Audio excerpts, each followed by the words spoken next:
Hello, and welcome to the Business Advocate Podcast. My name is Russell Carrier. I am the host. I am with First Choice Business Brokers of Easttn&Nashville. And today we have an excellent guest. We are going to be talking about mergers and acquisitions. We are going to be talking about how does a business owner prepare to exit their business. We're also going to be talking about what buyers should be looking at when they acquire a business. And so my guest today is Bennett Lebowitz, and he is with Pando Consulting Group. Bennett, welcome to the podcast. I hope I didn't assassinate your name too bad. I've heard worse. Thanks for having me on. I appreciate it. So what is the pronunciation? Correct me on your last name. It's Lebowitz. So Lebowitz. Yeah. Okay. Awesome. Well, Bennett, thank you. We are going to dive in nice and slow. This is not going to be a super detailed podcast. It'll really depend on you guys that are listening. If you want more information, please let us know. This is on video. You can find us on YouTube. Please send us comments, questions, anything that you need or would like to learn more of. I'm going to tell you guys that up front. So as we look at mergers and acquisitions, and just so everybody knows, Bennett and I have these conversations quite a bit. Yes. So we're going to be rehashing a little bit. So Bennett, just kind of give a quick overview, a little bit about what you do, just to kind of give guidance to everybody listening. Yeah, so Pando Consulting Group is really a community of advisors that we work with our clients on helping them understand the realities of going to market and preparing them for the due diligence process. Part of that is understanding the value of your company, but also understanding what that process of due diligence actually walks you through and what a buyer is actually looking for. So we basically go in and we walk them through that process, hopefully years in advance, because we understand that it is a lot to do. We usually compress it in 18 to 24 months is our ideal timeline. But ultimately, we want you to enter the marketplace from a position of strength and understanding what your company is worth. So when you get an LOI, you know if it's a fair value or not, but also understanding that you are prepared to go through that due diligence process and answer any questions that a buyer has. Okay. So I'm going to start you right off from the beginning. Why is this going to take 12 to 24 months? A lot of times when we come in, there's a lot of statistics out there that 70 to 80% of companies that enter the marketplace do not sell successfully. And so that's a staggering number. And so we are working with companies that they want to change the outcome of that process. They want to be able to control the controllables and also be able to walk in and know exactly what their company is worth. And that takes time. And it really depends. We find that if it's anything less than 12 months, we don't really have a lot of capacity to change things inherently throughout the business.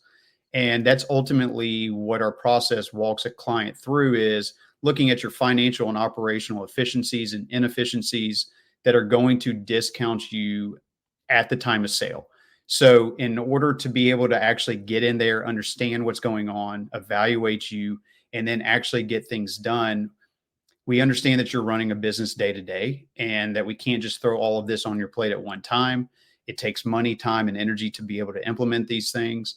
And ultimately, your staff is the one that's going to have to do a lot of the heavy lifting. And so, one, we need to understand, do you have the right people on the bus to be able to implement these things? And if not, that's something that's going to take time to correct. So ideally, we say 18 to 24 months. We have cases right now that we're working on that are 12 months out. But we just try to set the parameters of expectations and saying, we're not going to be able to necessarily get all of these things done, but we'll hit kind of the low hanging fruit that's going to maximize your value. Okay.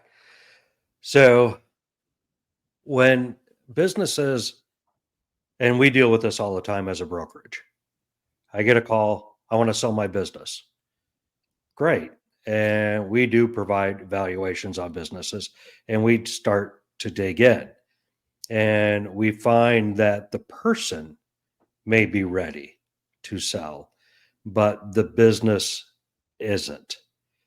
And this is where we work with folks like you, because we don't provide the service to go in, because a lot of it has to do with finances when we get called, because that's what we truly focus on. Mm-hmm. There's a lot of things operationally that we learn about through conversations that are glaring. And I think we kind of have to take a step back and let's start from the buyer view of a business, because I think this will help sellers understand why, when they come to us and say, we want to sell today, and we tell them, you're not ready, there's reasons for this. It's not that we want to put you off. It's not that we want to make your life difficult. Is we truly want to get you the best value for what you built. Yeah. So let's look at it from the buyer perspective. Sure. I know what buyers are looking for because I get calls every day from buyers. I want to hear it from your perspective, because you mentioned before we even started the podcast that you want to talk both sides because you work with buyers. What are buyers looking for in a business today? So a qualified buyer, let's start there, because a qualified buyer, I think that's really important. There's a lot of people who want to own a company. They want to buy a company, but have never owned a company, and they don't really know what their long-term objective is. And so when I say a qualified buyer, we will walk those people or those buyers through a deal thesis development process. So we can understand exactly what it is that you're looking for and what the ultimate objective is, so that you're not just chasing every opportunity that's out there, which is very time consuming and costly. We would rather you be kind of laser focused on exactly what it is that you're looking for, so that we can talk to brokers like yourself and try to find sellers that are going to line up with what those initiatives are. So the first thing is it's an investment, right? They are looking for a way to get an ROI or a greater ROI than maybe putting their money in the market. They are, depending on the type of buyer, if it's a strategic buyer, they're looking to get into a new vertical or a new marketplace so they can enhance their core operations. So that's a very specific type of buyer. Then you have private equity firms, family offices. They're looking for investment opportunities. A lot of times they are kind of stripping companies down, rolling them up and consolidating them into existing holdings. There's internal buyers. There are family companies that have next generation buyers. So all of these categories of buyers have unique perspectives on what their long-term objective is. And so that's really important to understand what that purpose is, so that we can then help them facilitate that transaction in a way, with working with a broker to say, hey, this is the type of company they're looking for, and this is why. The other side is that post-merger kind of acquisition phase. You bought the company, you go in the next day, now what? That's where a lot of the work really comes into play. And that's where we come in and leveraging our community and collaborators, because it does take a community to help that integration, especially if it's into an existing company. You got personnel, you got systems and processes, you got technology, you got services and products, you got cultures, you got identity statements of missions and values, you got marketing, you got all of these aspects, accounting. How do you do that? How do you marry those two together? And it really is a marriage, right? And just like a traditional marriage, you marry your spouse for exactly who they are, and then you realize that kind of external family tree starts growing. You're like, oh God, I didn't know about Uncle Ted, and he's coming to Thanksgiving next year. And so, it's one of those things where you're just like, we want to uncover as much of those areas of the company that they're acquiring, to see where the issues are going to be once that acquisition really takes place.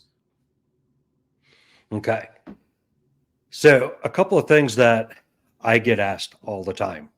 Number one, everybody wants to understand the finances of the business, Sure. right? Number one question, are they profitable? Are they making money? Am I going to be able to pay the note if I'm getting a loan? And am I going to have money left over? Great. Most people get that. The other side that I get asked quite a bit is, do they have their policies and procedures in place? Is it written down? Basically, am I going to get a guidebook of how to operate this business the way that they have where they've been successful? Right. So that is one of the key components when I'm asking sellers about their business before we bring it to market. Do you have this in place? Those are one of the things I get asked all the time. The other piece is, do you have staff in place that can run this business without the seller? Mm-hmm. Yeah, that's a big Those one. are the big three that I get asked all the time. Is that similar for you? I mean, when you're working with buyers, how important are those three in the buying process? It's everything, because, what we found is that there are companies typically under 10 million in revenue have a very tactical approach to business. And when I say that, they're dealing with day-to-day issues, and they are putting out fires on a daily basis. They're not fixing problems, right? And a lot of times we're running into these companies that are income-based companies. That's what they're focused on. It's a lifestyle company. Really, where we're wanting to get them to is more of a strategic mindset where we are building systems and processes to solve problems, so that we're not on this treadmill of every day I walk in and, yes, I have my agenda for the day. And as soon as I walk in the door, ultimately I'm just putting out fires all day. And that list just keeps growing and growing and growing. And the role of a CEO is to really help facilitate that vision, right? To make sure that the strategy of that company has some continuity and traction throughout the years to get to that end goal. What we find is there was never really an established end goal. They don't know what that looks like. If they're growing, then we're good. But a lot of times we'll walk in and we'll see companies that are growing on revenue, but their profitability is either staying flat or decreasing. And that's a problem, right? And we understand that as you're growing a company, you're going to have a lot more costs associated with that growth, but there should be a trend pattern of that profitability starting to show up on the P&L, right? And if that's not happening, then we have some other issues and inefficiencies that are taking place. And a lot of times we run into the systems and processes that are the issue. And business owners feel like that the solution is always throwing human capital at the problem. We need to hire more. We need more people. We need more qualified people. And the reality is that what we find is that they're not working efficiently. You haven't even maximized the people that you already have on staff. You just need to put structure around their position and what their responsibilities are, and be able to qualify when they are doing something that they're doing it in the most efficient manner. And if they're not, that you can identify very quickly where it is that gap exists, so that you can restructure that SOP to finally get it in as good of a position as it's possible, but understanding that you're always going to need to go back and tweak that SOP to make sure that it's still relevant to where you are in business. Business is always evolving. So do the SOPs. And a lot of times what we'll find is, yeah, we have SOPs, we have them documented. When was the last time you did that? Oh, God, probably 10 years ago, 15 years ago. And it's like, are you the same business that you were 10, 15 years ago? Oh, go ahead. No, not at all. Well, we need to go back and look at that. And so there should be a process that every year you're constantly going back and looking at that, even if you're not doing it throughout the year. Very good. So you mentioned 10 million and under, and then 10 million and over. This applies in our world to most.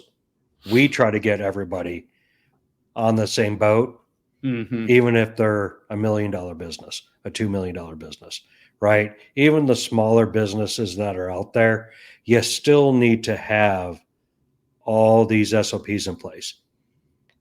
I look at it, every business owner, You are the CEO of your business. Yes, you may be very tactical in your business, but you want to elevate yourself eventually. And so you want to get your finances in order. You want to get your policies and procedures in order. You want to make sure you're hiring the right staff, right? And building efficiency within your business. Right. I think that goes, I don't care what size you are. That's just my humble opinion. Yeah. I mean, I think look, when you're a business owner and you're starting out, kind of equated to a restaurant, right? You're the dishwasher, you're the cook, you're the hostess, you're the busboy, you're everything, right? And it's out of necessity because you don't have the capital to go out there and hire that. And so what ends up happening is you start kind of getting more, you progress through the years of ownership and you haven't offloaded a lot of those tasks. And so then you have a company that has a really high level of owner reliance. And that to a buyer is an immediate like, nope, because I'm buying you, I'm buying your company. You're going to go away at some point, and I need to know that there's continuity, that once I acquire this company, it's going to be able to achieve the same success that it did when you were at the helm. And so it's not the fault of the ownership. It's just a scenario that there was never a strategy to work themselves out of their core job and core responsibilities and really start leveraging their strengths and hiring on their weaknesses. And so, we always use the analogy of, we walk in and the business owner is holding the reins so tight that they're literally choking the life out of the company. And if we can just get them to ease up a little bit, what they realize is they actually have more control over their company in the day-to-day and actually the direction the company is going. So, right now, if you look at what's going on in the world, you have Tupperware that's going out of business. You have TGI Fridays that's shutting down stores. Kmart's out of business. All these large companies, when I was a kid growing up, they were like the places to go, the places to be. And you wonder, like, what took place where you became irrelevant? And it's because there was nobody leading the direction of the company. They were just dealing with managing their income and their revenues and just trying to keep the status quo in place. And what we're trying to say is you need to always have that disruptor mindset. You always need to look at who's coming into your marketplace and how they're disrupting your core business. But you also need to look at, is your current customer going to be your customer in the next 5, 10, 15, 20 years? Or is there going to be a new customer base that you need to go after today so that when you get to that point, they already know who you are and they're already buying from you? They may not be your majority buyer, but they know who you are, right? And they're still coming to you. And as they get older, they're going to be able to buy more and more from you and become the majority of your revenue stream. Absolutely. You actually touched on a lot of good points there. Yes, we're seeing a lot of our name brand businesses that we grew up with disappearing. Yep. And a lot of it was, and still is, not being able to predict what's happening. And every business owner, you need to be able to have that vision. And I mean, let's face it, not everybody does. Right. Right. And I'm going to throw this out there, and I throw it out there almost in every podcast. There's a great book out there called E-Myth Mastery. If you're a business owner, get that book, listen to it, read it. It talks about exactly what Bennett is alluding to. I'll stay with the restaurant. When you start a restaurant, you're wearing all these hats. And if you don't start delegating and letting people take over some of these hats, you're constraining your business. It's never going to grow to its true potential. E-Myth covers that. It talks about building on an org chart. Your hat may be in all of them to begin with, but you know the structure of your business as it grows. Yes. And so you can start filling in names where your name is for all those positions. But you have a visual chart of what your business should look like when you think it's full, right? At the level that you're predicting, and we should have a business plan where our 5-year business plan should be, right? Absolutely. And I want to take it a step further because you hit on something that is vital today. And this is where we're going to be, I'm going to say 12 months from now, 18 months from now, and 36 months. The 3-year, 5-year, 7-year, depending on your industry, is not relevant anymore. Yeah. Things are changing much faster for most businesses right now more than ever because of technology. Yeah. So you have to look, and Bennett, you nailed it. If you're not looking what's coming down the path for your business and how it's going to change, you are going to become the next Blockbuster. Right. Right. Well, Somebody else. I Go was ahead, just going to Bennett. say, you look at Kmart and Walmart, right? When I was a kid, Kmart was actually kind of like a superior brand to Walmart, right? It kind of always, maybe it's just where my mom took me, but and little by little, Walmart just started to overtake, and now they're, I think, the largest employer in the world, and they're a mainstay, right? And there's a reason. There was a fork in the road for both companies. And Walmart chose the one that they started looking at where the future of their company lies in their market. And I think Kmart just kind of kept the status quo. They just kept moving in the same direction. They didn't break off when they needed to. And it took a lot of years. I mean, we're talking 30 years, but now they're here. And if you're not growing, you're dying. I remember my dad always telling me that. We're from a family of entrepreneurs, and it's like, if you're not growing, you're dying.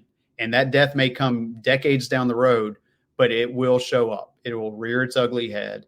And so you always have to evolve. You always have to be doing that. But if you're tied into the day to day and you can't get your head above water to even see where you are, then ultimately you're going to be on that path and you didn't even realize it.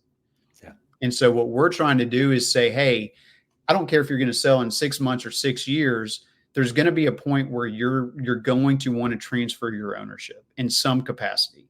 And we're all going to die at some point. So that transfer is definitely going to happen. We know that. So what does that look like? Let's at least position your company so that when you decide it's the right time, you're ready to go.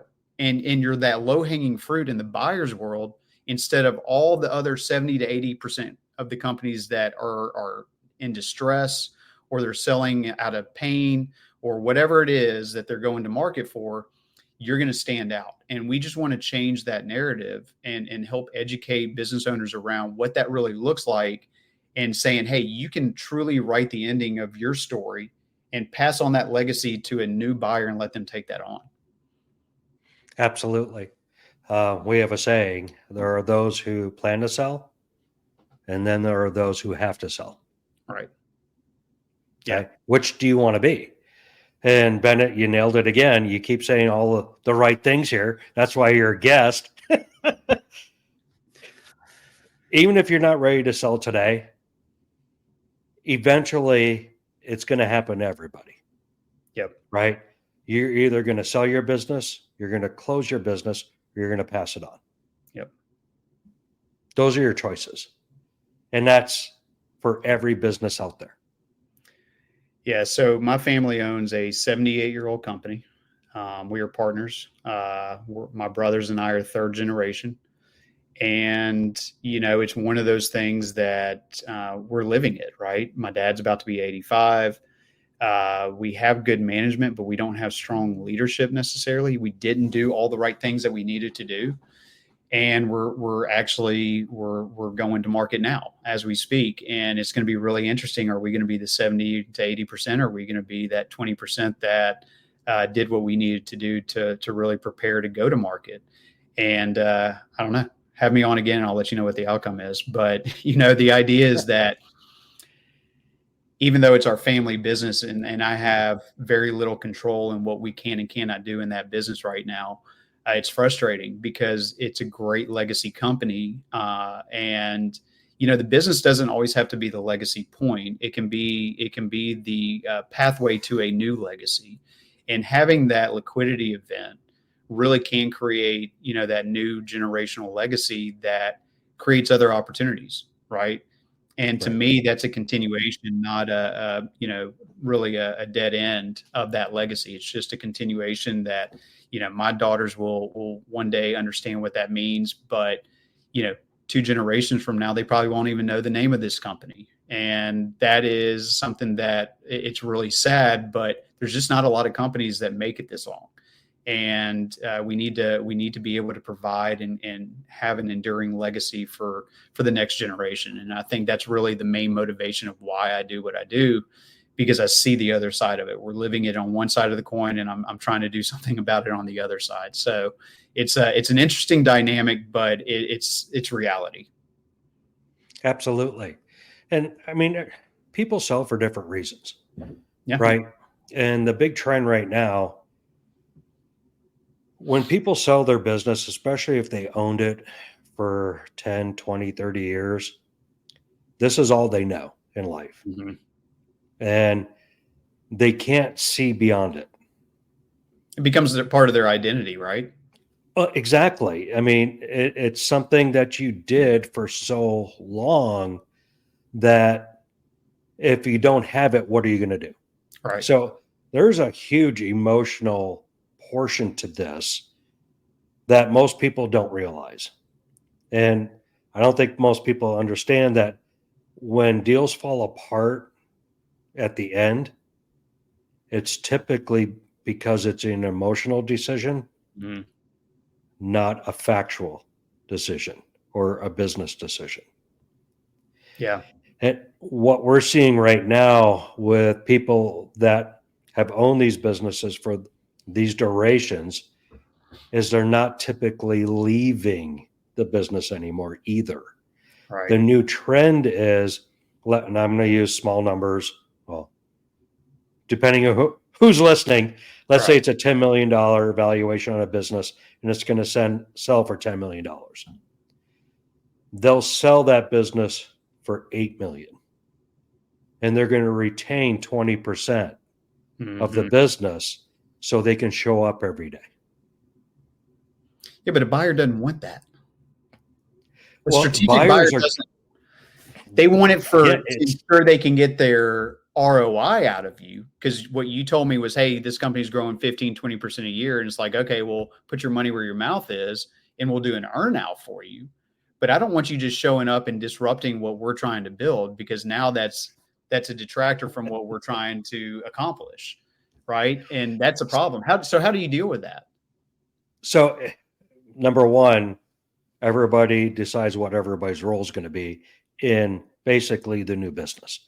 You may be keeping the name, you may getting all the same assets, you're retaining the customer list, the vendor list, but the seller basically becomes almost like a figurehead of the business to ensure nothing truly changes as far as relationships. The buyer comes in, they have 80% equity in this business. They are the majority holder. And it gets established. Voting rights? I mean, do they have 100% of the voting rights, or is it? It depends. Okay. That's what's negotiated through the transaction. And so the seller, they're able to get 80% of their equity out of the business, right? And they can use it for retirement or maybe a new venture or whatever they want. But they still have a place to go. They're not leaving. And this is what is canceling out a lot of opportunities for people, because the seller, they get to the closing table and they realize, if I take this $10 million, and everybody thinks, oh, it's a windfall, you're going to be so damn happy. You're rich beyond wildest imaginations. Well, guess what? That money isn't everything to all people. They realize when they get up the next morning, they have nothing. Yeah. Right? They may not want to retire. They may not want to go play golf. They may not want to garden with the wife. Right? Yeah, let's talk about that. The wife is all of a sudden having her husband there every day, and they're like, good Lord. So yeah, that's another dynamic. Exactly. There's a whole component that goes into this that you have to realize on both ends. Seller's end, buyer's end. Yes. Especially when it gets time down to the nitty gritty, and you're getting ready to close. Are both sides prepared emotionally for what happens next? And this is where, if you're thinking long term of selling your business, to talk to people, coordinate with consultants, trainers, coaches to get you there mentally as well. Yeah. Okay, buyers are more prepared than sellers. Oh, absolutely. Because they've gone through the process of looking at what they're trying to acquire with the deal thesis or whatever whatever process you walk them through. But there's a stat of 75% of the sellers regret that decision within the following year. And it's tied to exactly what you're talking about. There was no plan B of what life looks like after I sell this company. You're known in the community and your family and everywhere else between friends, family, and community that you are a business owner of Acme Incorporated and you're this huge success, regardless of what revenue streams you're dealing with. I mean, and you take that away, we all have ego, we all have pride, and that's a punch in the gut when all of a sudden you wake up and that's gone, and you got to, at 65, 70 years old, reestablish who you are. Right. You don't do that overnight. That is a process. And so once again, yes, we say 18 to 24 months is what our ideal timeline is for what we do, but there's all that other stuff emotionally that you're talking about that really needs to be paid attention to. And that's where we use our community to come in and really say, hey, you need to talk to a life coach or a business coach or whatever it is around what this is going to look like, because it is a real problem. And the last thing we ever want is to get a successful sale over the finish line, and then you regret that decision because we didn't help you pay attention to some of the softer side of what this process really entails. So yeah, it's a Absolutely. huge problem. And we see it in retirement in all facets, right? It's not just business owners. Somebody retires after a 30, 35-year career, and they wake up the next day and they didn't really think about how they're going to fill 40, 45 hours a week. It's a lot of time. That's right. Even if you do You like may golf find or traveling or, it's like you can't do that every day for the next 30 years. And that's the other problem, right? You live, 20, 30 years into your retirement. It's like, what are you going to do? So yes, it is and that's why we say it takes a community of advisors to come in and really help facilitate that. And, it's very, very complex. There's a lot of moving parts to this. yes. So, and I knew this was going to happen. Yeah. We scratched the surface. Right. Yeah. We did cover quite a bit as far as different avenues of mergers and acquisitions of buying and selling. This is a very deep topic, right? It's a very popular topic right now. So we are 33 minutes into this already. Time flies when you're having fun. Exactly. So hopefully the listeners are having fun too, and they're surprised it's been 33 minutes. So we are going to close this down. The Business Advocate podcast is for listeners. Just as a FYI, you didn't hear any advertisements through this. We're not promoting anything. Yes, Bennett said who his company was. I said who my company was, but that's it, right? And the reason we do that is to let you know we're not just anybody. We actually deal with this every day. Okay. So we're bringing our perspective to you, the listener. If you have any questions, you have any comments, you want to hear more on this, let us know. We'll bring Bennett on. I love talking to Bennett. He's extremely knowledgeable. And I'll be the first one to tell you, it's hard to find truly knowledgeable people that work with business owners to get them to the finish line to actually sell the business. So, Bennett, thank you so much. Yeah, appreciate it, Russ. And I would love to be back on and continue this, because education is really the key to helping business owners get ready for this process, and understanding that you can't just throw it out there and expect a buyer to come willingly to buy your company. There's a lot of complexities that are on that, and we just want to help facilitate that. So thank you for having us on and letting us just kind of, to your point, scratch the surface of this process. Absolutely. It was my pleasure. Hopefully everybody enjoyed it. Do all the things you're supposed to do. Hit that like button. Subscribe if you want to hear future episodes. As I mentioned, you will find us on YouTube under the Business Advocate Podcast. You have to add the podcast or you're going to get some lady's other thing. So the Business Advocate Podcast, you'll find us on YouTube. Every listening platform for podcasts, we're there. So thank you very much. Bennett, if anybody has any questions and would like to reach out to you, how can they do that? Yeah, I think the easiest way is to go to our website, Pando Consulting, and it's Pando, consultinggroup.com. And we have plenty of take action buttons that you can submit your information in there, and we'll respond immediately and set up a call. So we'd love to hear from you. Awesome. So again, send them a question, send them a comment. You want further information? Let Bennett know. I know Bennett, and he is more than happy to help with no obligation. That's one thing that Bennett and I, why we get along. We're here to help business owners at the end of the day. That is our first priority. So please take advantage of it.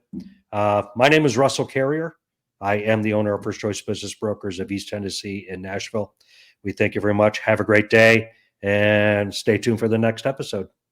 Thanks, Russ.